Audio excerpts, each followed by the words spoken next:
L'agroécologie, elle doit aller dans le sens d'une amélioration de la qualité de tout un tas de choses, que ce soit l'environnement au sens le plus global qui soit, la qualité des produits, travailler avec ou même je veux dire, dans le sens de la nature, aller chercher sa fertilité propre pour en tirer un produit en se basant avant tout sur la nature, sur les systèmes naturels. Et quand je dis nature, c'est au sens relativement large. Le chaulage au carbonate de calcium, par exemple, pour moi, ça rentre tout à fait, ça rentre tout à fait dans cette optique-là. Et c'est essayer d'interférer, je ne vais pas dire interférer le moins possible, mais interférer dans le sens de la nature, imiter les processus naturels. C'est basé un système de production sur ce que la nature arrive à faire dans une région donnée.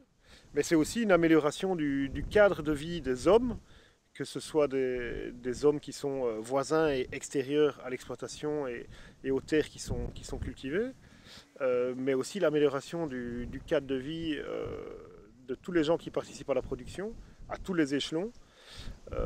Ça passe par une réduction du temps de travail dans les champs, une réduction de la pénibilité des travaux. On a labouré 40 hectares cet été pour des raisons agronomiques, j'ai envie de dire, et on s'est bien rendu compte que c'était pas dans cette voie-là qu'il fallait aller.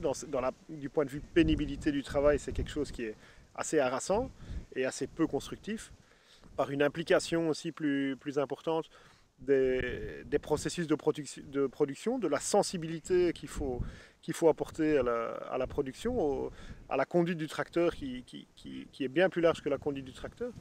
Donc c'est sensibiliser les ouvriers, les employés au travail qu'on fait, la sensibilité qu'on essaie d'apporter à la fertilité naturelle du sol.